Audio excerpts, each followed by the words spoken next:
Welcome to English with Pranav. बच्चों, मैंने पिछली क्लास में नॉन का स्टार्टिंग बताया था कि नॉन 5 पार्ट्स के होते हैं।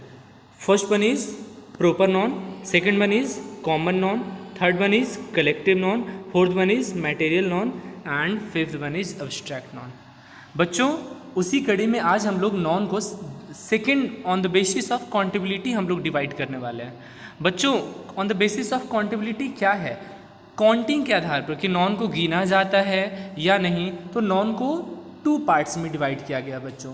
तो मैंने पिछला क्लास में बताया था बच्चों क्या कि नॉन्स होते क्या है, तो बताया था noun is a Latin word which means name, अर्थात कोई भी नाम होगा वो नॉन होगा। बच्चों, on the basis of countability noun has been divided into 2 parts. On the basis of countability noun has been divided into 2 parts. तो पहला हो जाएगा बेटा काउंटेबल, यहाँ पर एन छुटा हुआ बट काउंटेबल, ओके, काउंटेबल नॉन्स हो जाएगा। और सेकंड वन जो होगा बच्चों वो होगा आप लोग का अनकाउंटेबल नॉन। तो सबसे पहला बात करते हैं काउंटेबल नॉन किसको कहते हैं। आप वीडियो को शुरू से अंत तक देखिएगा बच्चों, क्योंकि सिर्फ ये नहीं कि आपको डेफिनेशन पता चलेगा काउंटेबल नॉन किसको कहते हैं, कैसे कैसे वो काउंटेबल नॉन हुआ, उसको प्लूरल कैसे क्या होता है, सारा रूल मैं बताऊंगा, सुनिएगा बच्चों। काउंटेबल में ना यहाँ पर तो वैसे एन होना चाहिए, ठीक है। तो मैं बताऊं कॉन्ट प्लस एबल वर्ड से बना। कॉन्ट मतलब गिनना, एबल मीन्स योग, वैसा नॉन जो गिनने योग है बच्चों। एज फॉर एग्जाम्पल जैसे देखो अ बुक, तो बच्चों बुक्स भी तो हो सकता है ना, 1 बुक है लेकिन 2 बुक्स भी तो होता है। तो काउंटेबल नॉन होता है ना, तो एक सिंगुलर भी हो सकता है जिसको गिन सकते हो, और एक से अधिक गिन सकते हो भाई, तो एक से अधिक भी हो सकता है, वो प्लूरल हो सकता है। समझ आ रहा है बाबू? ठीक है। आमतौर पर काउंटेबल नॉन उसको बोलते हैं जिसको गिना जाता है, सिंगुलर प्लूरल दोनों हो सकता है। जैसे देखो फिल्म्स, तो आई वॉच्ड 6 फिल्म्स। अब 6 फिल्म्स भी प्लूरल है, लेकिन 3 idiots is an interesting film या मूवी, तो फिल्म सिंगुलर भी है और फिल्म्स हो जाता है उसका प्लूरल। आप समझ पा रहे हो मैं क्या कह रहा हूँ? तो बच्चों सेकंड बात आती है काउंटेबल अनकाउंटेबल नॉन की।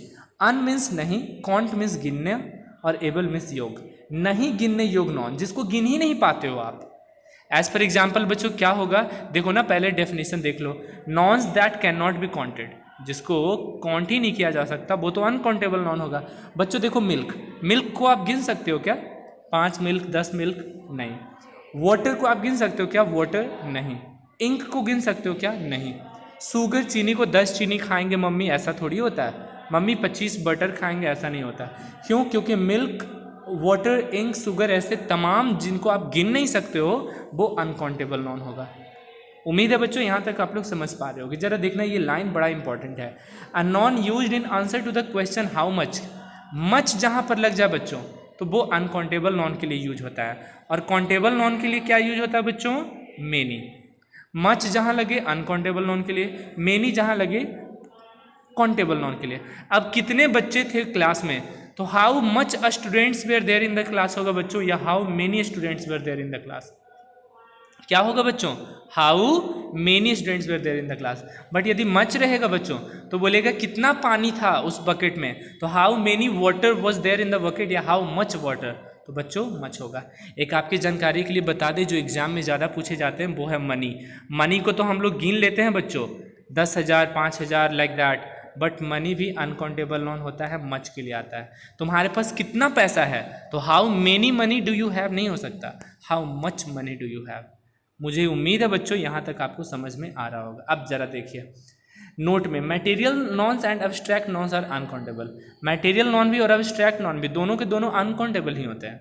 मटेरियल नॉन जिसको गिना नहीं जाए, नापा या तोला जाए, सेम, ठीक है ना। और अब्स्ट्रैक्ट नॉन अनकाउंटेबल होते हैं। अब्स्ट्रैक्ट किसको बताए थे, जैसे प्यार, तो लव 50 लव थोड़ी हो सकता है साहब, आप समझ पा रहे हो? ठीक है। देखो सबसे बड़ा सेकंड इंपॉर्टेंट क्या है जरा देखना, certain nouns can be both as countable and uncountable depending on the contest. और काउंटेबल और अनकाउंटेबल में अंतर देगा बच्चों, तो वो आप लोग समझ जाइएगा। अगला सवाल है सर, नॉन को अब जेंडर के आधार पर कितना पार्ट्स में डिवाइड किया गया है? नॉन है तो नाम है, देखो ना बहुत बार अलग अलग बेसिस पर डिवाइड किया गया है नॉन को, इसका मतलब समझ पा रहे हो? नॉन का दायरा बहुत बड़ा है बच्चों, बहुत ज़्यादा नॉन्स हैं। नाम तो देखो जिस चीज़ का भी नाम रख दो ना वो नॉन ही होगा। अब सवाल है जरा देखिएगा, जेंडर, तो जेंडर इज ऑफ, है ना, nouns on the basis of gender. तो जेंडर के आधार पर 4 पार्ट्स के होते हैं नॉन। बच्चों आप लोग पढ़े होंगे, सबसे पहला मैस्कुलिन जेंडर, सेकंड होगा फेमिनिन जेंडर, थर्ड होगा कॉमन जेंडर, और फोर्थ होगा बच्चों न्यूट्रल जेंडर। सबसे पहला सवाल जरा देखना, सर मैस्कुलिन जेंडर क्या है? तो सब लोग बता देता है दैट डिनोट्स मेल, जो मेल को बताता है, पुरुष के लिए, जैसे कि बॉय मैस्कुलिन जेंडर में आता है। लेकिन जो फीमेल को बताता है जैसे कि गर्ल, तो ये फेमिनिन जेंडर में आएगा। बच्चों मैं बताता हूँ मैस्कुलिन वर्ड को समझने का आसान तरीका। मैस्कुलिन में मसल वर्ड छुपा हुआ है बच्चों।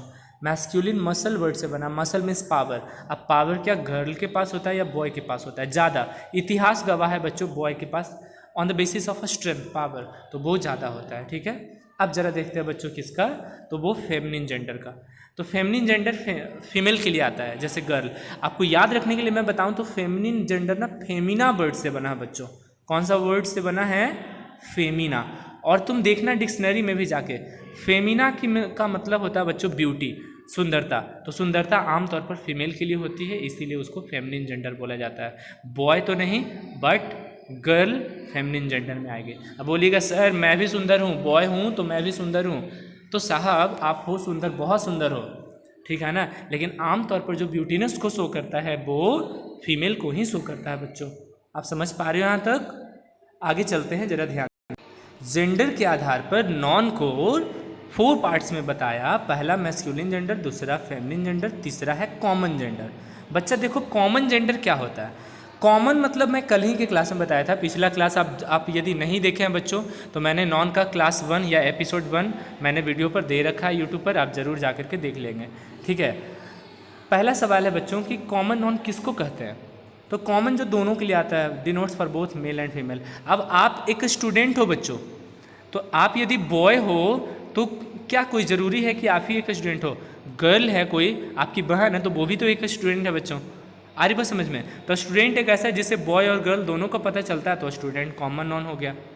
अब सवाल है बच्चा, मेरा ही एग्जाम्पल ले लो, आपके प्रणव सर।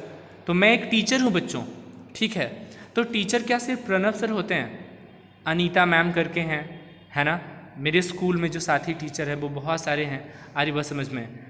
तो मैं बोलता हूँ बच्चों रेखा मैम है, तो लेडी टीचर भी हैं। तो टीचर से क्या सिर्फ एक टीचर का बोध होता है? नहीं, टीचर से बच्चों जेंट्स टीचर का भी बोध होता है और लेडीज टीचर का भी बोध होता है। तो टीचर दोनों के लिए आता है, तो कॉमन नॉन। आ रही बात समझ में बच्चों? अब जरा देखना, न्यूट्रल जेंडर किसको बोलते हैं?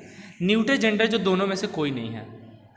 वैसे बोलते हैं आमतौर पर किन्नर को बोला जा सकता है न्यूट्रल जेंडर, बट बेटा सिर्फ किन्नर आदमी के लिए न्यूट्रल जेंडर नहीं होता बच्चों। एक एग्जांपल ले लो ना, बेंच। बेंच लड़का है या लड़की?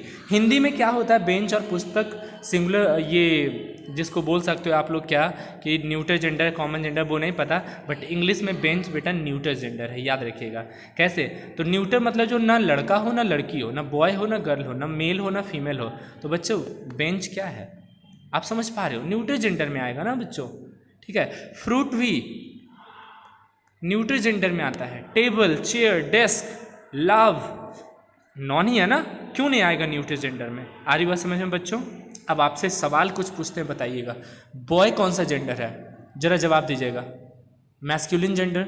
गर्ल कौन सा जेंडर हो गया? लड़की के लिए फेमिनिन जेंडर। लेकिन बच्चों बताओ स्टूडेंट लड़का लड़की दोनों के लिए होता है, वो कौन सा जेंडर हो गया? कॉमन जेंडर बच्चों। और गोल्ड ना लड़का ना लड़की, वो न्यूट्रल जेंडर हो गया बच्चों। मैन मैस्कुलिन जेंडर, वोमेन क्या हो गया बच्चों? Feminine gender. टीचर से दोनों आ जाते हैं, कॉमन जेंडर। और राइस न लड़का न लड़की, साहब ये न्यूट्रल जेंडर है, NEUTER। आगे चलते हैं। ब्रदर लड़का है, मैस्कुलिन जेंडर। सिस्टर लड़की है, फेमिनिन जेंडर। डॉक्टर से दोनों पता चलता है, लड़का और लड़की दोनों, तो हो जाएगा बच्चों कॉमन जेंडर। और फ्लावर न लड़का और न लड़की। हिंदी में होता है पुष्प, आमतौर पर पता नहीं उसको हम लोग स्त्रीलिंग बोलते हैं, पुल्लिंग, वो नहीं पता, बट फ्लावर आमतौर पर इंग्लिश में न्यूट्रल जेंडर में आता है बच्चों। अंकल जेंट्स हैं, मैस्कुलिन जेंडर। आंटी लेडीज हैं, कौन सा? Feminine gender. चाइल्ड दोनों आते हैं चाइल्ड में, कॉमन जेंडर। और रिवर से लड़का या लड़की दोनों में से कोई नहीं, तो वो क्या हो जाएगा बच्चों? क्या होगा? Neutral gender. मुझे उम्मीद है आपको यहाँ तक बिल्कुल भी समझ आ रहा होगा। अब आगे यदि हम लोग देखते हैं बच्चों, तो बहुत सारे एक्सरसाइजेस करने को होंगे, आप बिल्कुल देख सकते हैं। ठीक है, मैं फिर से सवाल को मैं दोहरा दूं तो मैं बताऊं बच्चों, non on the basis of gender how many parts are there? 4 parts. पहला कौन सा है बच्चों? Masculine gender. दूसरा कौन सा है बच्चों? Feminine gender. तीसरा कौन सा है बच्चों? Common gender. चौथा कौन सा है बच्चों? Neutral gender. आप इसको याद रखोगे, कल मैं बहुत ही मज़ेदार वीडियो नॉन का अगला क्लास में बताऊंगा। मुझे उम्मीद है आपको यह वीडियो समझ आया होगा, पसंद आया होगा। प्लीज़ इस चैनल को सब्सक्राइब करें और इसे खूब शेयर करें। आपका बहुत बहुत धन्यवाद। Thank you.